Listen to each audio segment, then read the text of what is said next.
sobre autoajuda, sobre digital influencers, sobre gurus na rede, sobre novas lideranças espirituais, pop, e a forma como isso tem revolucionado o nosso acesso e a gestão ao conhecimento e à formação humana. Esse Raul, ele é seu coach? Que coach o quê, mãe? É nada, gente. Porque sim, é uma mudança estrondosa na forma como nós recebemos informação e na forma como nós entendemos a realidade. Porque sim, nós passamos a entender a realidade a partir do que nos oferecem. Até porque a leitura que nós fazemos do mundo se dá a partir dos olhos que nos oferecem, não dos olhos que nós temos. Esse é o princípio básico da semiótica, não é? Na medida em que nos fornecem mais informações a respeito de como o mundo funciona, é a forma como nós acreditamos que de fato ele funcione, é a forma como nós acreditamos que nós existimos no mundo. E como se dá essa construção? Como se dão as nossas relações agora, a partir do momento em que as instituições tradicionais que fundamentavam o conhecimento e a religiosidade já não possuem mais esse poder. E esse poder foi transferido para o influencer que você segue, para o professor pop, artista, apresentador de programa no YouTube, ou para o líder espiritual que vai te contar como você deve gerir sua vida a partir de uma live. Então, como fica essa relação? O que muda? Então, nós precisamos entrar no rol dessa nova formação de vida a partir dessas novas lideranças. Eu estou resumindo aqui como autoajuda, mas entra todo esse rol de informações contemporâneas, que vai do escritor de best-seller até o influencer aí que vai conduzir a formação infantil. Pega todo esse rol de formação, né? Bom, a formação desse mercado da autoajuda se dá com um processo de vulgarização espiritual e científica. Eu estou incluindo aqui vulgarização espiritual, considerando que há um sem número de influencers que trabalham nessa camada da formação humana, para além do conhecimento estabelecido. E essa vulgarização espiritual e científica coincide com dois grandes fenômenos dentro dessa realidade. O primeiro grande fenômeno é a laicização dos estados, ou o processo de secularização dos estados, que é um movimento que ocorre gradativamente dentro dos estados nacionais a partir aí do século XVII e XVIII, em que o fundamento da vida, o fundamento de sociedade não fica mais restrito às instituições religiosas. Da mesma forma que há uma separação clara entre as funções do Estado e as funções da Igreja. Então a Igreja perde um pouco do peso que ela possuía dentro da formação política e social. Se ela tem menos peso, ela abre possibilidade para que outras pessoas façam, para que outras pessoas falem. Afinal de contas, ela não é mais o ápice da formação moral e humana. Ela é só mais uma delas dentro da composição do Estado. E aqui também, com o processo das revoluções industriais, assim, essas revoluções industriais servem para fundamentar tudo, não é? Porque elas abrem uma possibilidade de desenvolvimento científico gigantesco, principalmente a partir da terceira revolução industrial, e essa abertura maior da ciência abre mais possibilidades de interpretação, até porque você deve entender que vulgarizar é simplificar a informação para que ela alcance um número maior de pessoas. Ou seja, a vulgarização científica é similar ao que Prometeu fez com o fogo dos deuses. Se quiser dar uma olhadinha no mito de Prometeu, ele é extremamente prático para explicar isso. Porque o panteão grego mais novo, formado por Zeus, Afrodite, Apolo e todos os outros, reservaram o fogo primordial a Olimpo. Esse fogo é uma metáfora para conhecimento, não é o fogo que queima, mas é o fogo que ilumina. Então Prometeu, indignado com isso, Prometeu era uma das figuras criadas antes desse panteão dos deuses, junto aos primeiros titãs, resolveu roubar esse fogo e distribuir aos homens. Então esse processo de roubo e distribuição é mais ou menos o que se faz em termos de vulgarização. É um processo de distribuição, né? E aqui entra em voga também uma crise de confiança muito grande, junto com uma crise também de credibilidade nas instituições tradicionais que fundamentavam essa sociedade, como escolas, universidades, núcleos científicos, igrejas, pontos de justiça, organização de Estado, tudo. Na medida em que as instituições começam a perder a sua relevância, isso aqui rende um papo imenso, né? Já fiz inúmeras aulas em que eu comento a derrocada das instituições, principalmente por corrupção, por desconfiança mesmo, por questionamento. Cresce demais novas leituras, cresce o que Michel Foucault chama de microfísica do poder, ou seja, a partir do momento em que as grandes instituições perdem espaço, pequenos núcleos institucionais começam a se tornar mais importantes e mais ouvidos, como o seu canal preferido no YouTube, como o seu influencer preferido no Twitter ou no Instagram, como o seu escritor preferido de best-seller. Todos eles se tornam um pequeno cosmo de poder, né? Uma pequena estrutura de poder à parte das grandes instituições.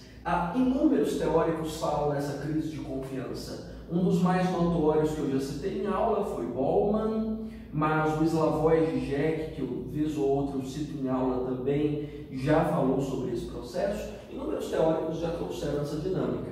E é uma realidade clara hoje. Nós temos uma dificuldade muito grande de confiar nas grandes instituições. Então, isso gera pouco a pouco uma quebra do academicismo, ou seja, do fechamento do conhecimento só às grandes instituições, imponentes, importantes, a voz é fechada só aos grandes e notórios intelectuais, e abrem para inúmeras pessoas fazerem isso. Dentro das revoluções industriais, principalmente da terceira e da quarta, essa voz é ainda mais possibilitada, já que criamos inúmeras ferramentas para produzir essa vulgarização. Você tem TV, rádio, foram os primeiros, não é? Você tem um mercado editorial que cresceu bastante nos últimos anos. Sim, estão publicando mais livros do que no passado. Parece contraditório com o espaço virtual, não é? Mas continuam e tem crescido bastante. Da mesma forma que a quarta revolução industrial criou inúmeros portais para que houvesse voz, das redes sociais, das plataformas de vídeo, não é? Então, vulgarizar conhecimento é possível.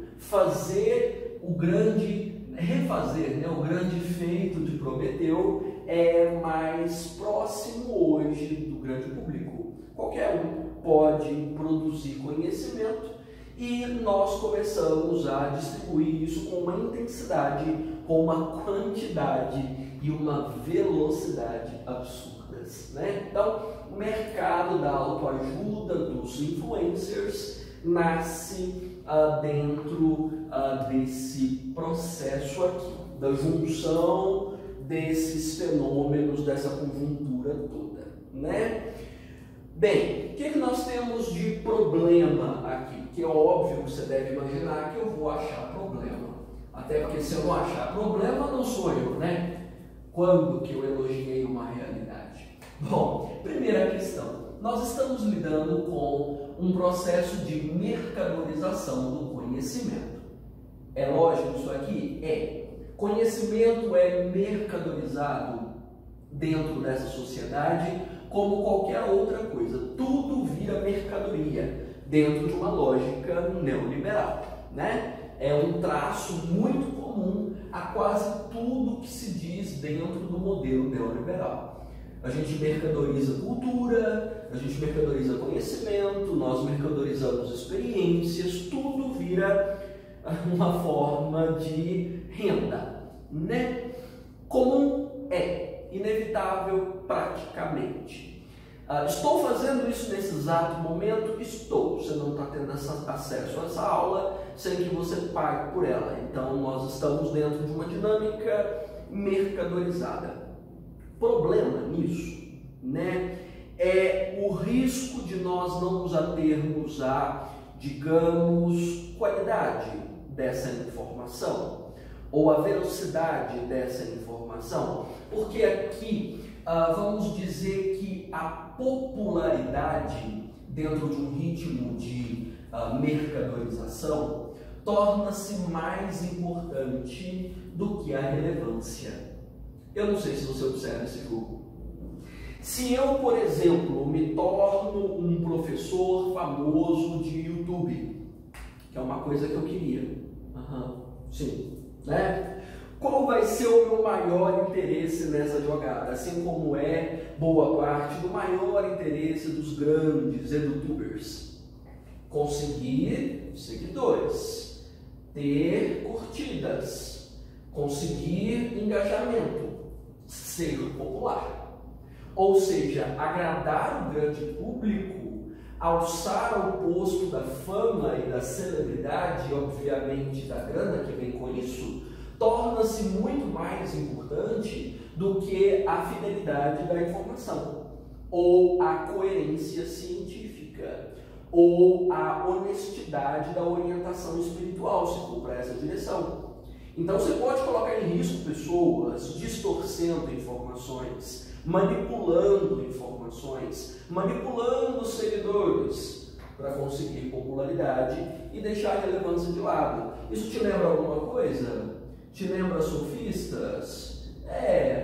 Mais ou menos a mesma dinâmica dos pré-socráticos, né, que ficaram famosos nos seus estudos aí de filosofia, de um grupo que não foca no conhecimento em si e na qualidade dele, mas no quanto ele agrada. Então é possível que a gente faça ao gosto do freguês, que a gente molde a informação ao gosto do freguês. Então o risco mesmo de distorcer a realidade, como nós vemos na jogada da pós-verdade, do movimento todo das fake news, é uma realidade dentro disso aqui. É mais ou menos semelhante ao que nós vimos dentro dessa desconstrução dos sofistas. É o que a gente tem visto na rede com cada vez mais frequência, não é? Porque nós colocamos o conhecimento sujeito à dinâmica de mercado. E numa dinâmica de mercado, a gente considera que a informação é boa na proporção em que ela é popular, não que ela tenha qualidade intrínseca mesmo. A popularidade é o que realmente importa, é o que engaja, é o que mantém o público, não é? Você não acha isso perigoso? Eu tenho um medo imenso disso aqui, da distorção, principalmente de matrizes que interferem brutalmente na construção política, na construção científica, na organização mesmo dessa sociedade, né? Então, o conhecimento aqui passa a uma dinâmica de fetiche dentro do olhar que Marx já propunha lá atrás. E nessa fetichização, o conhecimento é objeto. A formação humana e espiritual é objeto. Ela se presta a conquistar público, única e exclusivamente, não mais do que isso. Então, essa lógica hoje dessa vulgarização científica pode significar uma distorção muito grande. E aqui você vê, nessa ideia da dinâmica de mercado, outros aspectos agregados para tentar trazer mais público, porque o foco é popularidade, né? nós vemos muito do infoentretenimento, em que divertir é mais importante do que formar. É um fenômeno muito forte dentro da rede. Quem fala de infoentretenimento é a Susan Jacob, né? Não sei se a pronúncia é Jacob mesmo por causa daquele Y, mas é uma dinâmica em que divertir é mais importante do que produzir.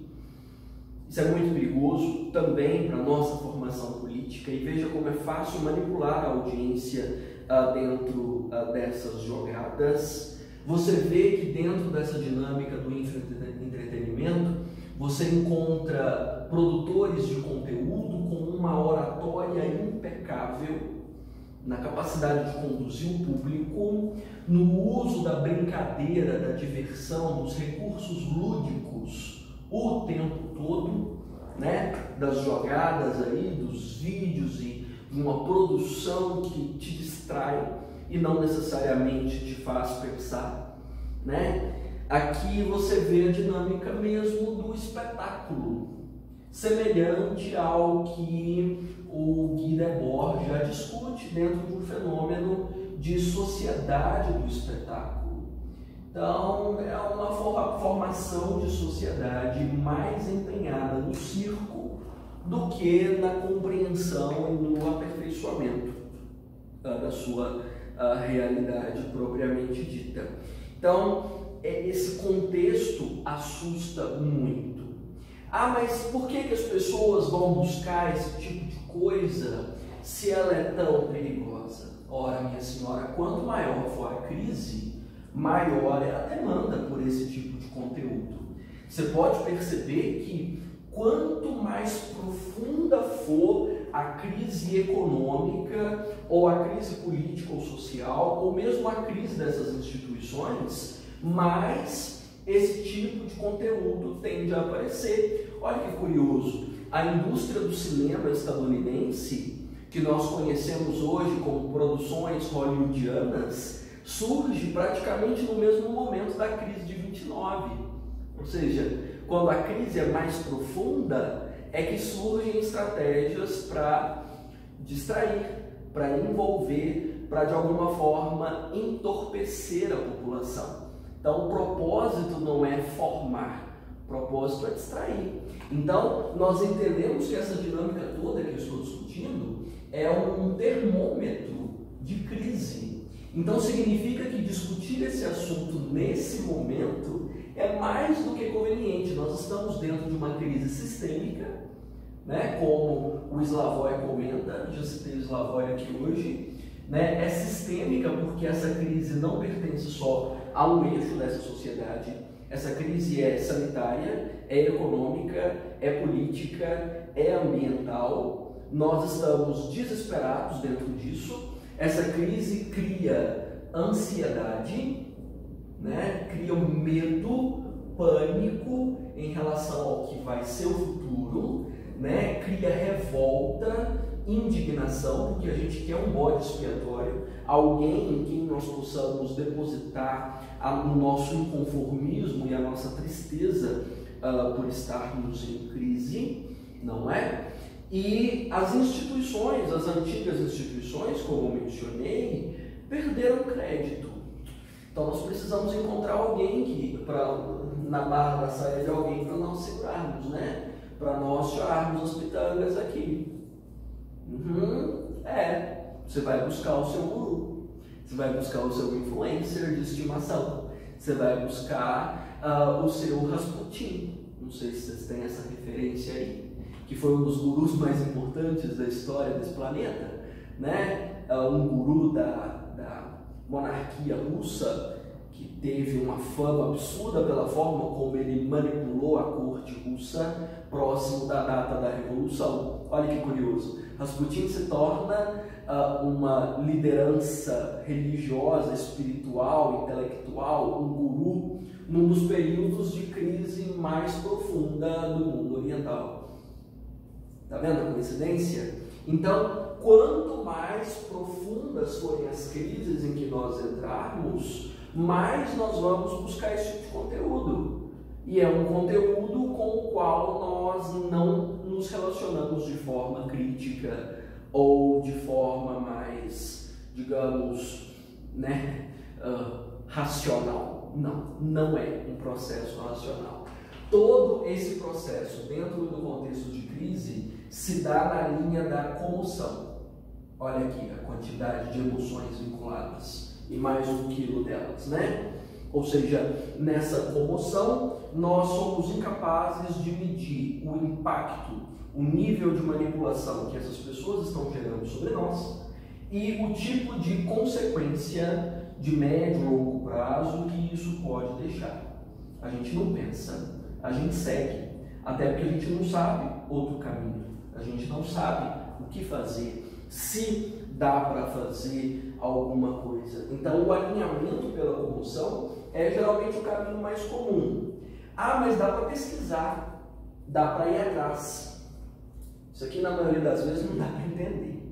Nem se você for atrás, se passar o dia estudando, você provavelmente não vai achar as melhores respostas. Isso porque não há respostas. A realidade aqui está sendo produzida enquanto eu falo sobre ela. Não dá para compreender todas as facetas desse imenso colapso em que nós estamos entrando. Não há perspectivas muito otimistas sobre esse processo todo. Então, muitas das vezes, a pesquisa nas fontes mais confiáveis não rende grandes resultados. Ou seja, nós vamos procurar as fontes mais simplificadas, as fontes que nos deem as respostas mais confortáveis. Nós vamos buscar aquilo que de alguma forma nos vai fazer dormir em paz, ou vai fazer com que a gente aproveite a nossa vida sem sofrer tanto. Ou seja, o efeito do Dunning-Kruger, que já foi citado em 1001 aulas, está associado ao pragmatismo, informações práticas, rápidas, aplicáveis, vídeo do YouTube de 10 minutos, me explica a crise, me resolve os problemas, me conta o que eu tenho que fazer. Pá, resolveu. Imediatista, né? Ou seja, não tem o processamento da informação, ela é preta por ter, está pronta para usar, não tem essa coisa de ficar pensando e mastigando e reavaliando. E como eu mencionei, o conforto muitas das vezes do dogma, porque aquilo que escapa da ciência e que te dá certezas aproxima do dogma, né? Da verdade absoluta. Nós estamos recriando as religiões do século XXI. As microfísicas do poder estão sendo as novas religiões dessa época. E num contexto tão desolador, tão terrível quanto esse, nossa, qualquer pessoa que consiga me dar uma resposta rápida e simples passa ao status de herói. Nem é só uma influência, não é só um intelectual, não é só uma pessoa que está me dando a mãozinha, é herói, né? Então há um processo aqui de heroicização dessas figuras. E nesse processo de heroicização ou de deificação dessas figuras, você não questiona, você não tenta achar os defeitos. É a mesma coisa aí da sua diva do pop, do seu artista preferido. Você não vê defeito, é a fada sensata, é a pessoa que tem todas as respostas, que está sempre bem. Uma visão polarizada de mundo, mas é o processo que mais ocorre. Então, todo cenário de crise invariavelmente abre esses processos muito preocupantes, hoje mais ainda, porque o espaço virtual catalisa essas influências, acelera esses movimentos e eles ocorrem com muito mais intensidade do que foram em crises no mundo anterior ao nosso. Veja, por exemplo, que na Grande Rússia, no Grande Império Russo, a figura do Rasputin foi praticamente única e os impactos ali do Rasputin sobre o Império Russo ficaram fechadas lá. Imagine o Rasputin com o YouTube. Que estrago, porque ele praticamente destruiu o Império e levou o Império Russo daquele período à derrocada e à Revolução Russa. Um Rasputin hoje destruiria o mundo, né? Então, nós temos aí os nossos vários Rasputins saindo de lâmpadas mágicas, né? Dentro desse contexto contemporâneo, nos vendendo fórmulas de felicidade. O que é a gente fórmula, né? A palavra contemporânea para o efeito do Dunning-Kruger é fórmula. Tem a fórmula para a vida perfeita, tem a fórmula para o sucesso, assista a essa sequência de vídeos e fique milionário, a fórmula para passar no vestibular, a fórmula perfeita para fazer o Enem, a fórmula da redação, não é assim? A fórmula para curar suas doenças, a fórmula para te trazer saúde, beleza? Enfim, temos fórmulas para tudo, né? Me lembra muito o emplasto do Brás Cubas, que ele queria inventar, que ele morreu tentando, para curar todos os males. É mais ou menos um emplasto. Esses novos gurus vendem emplastos.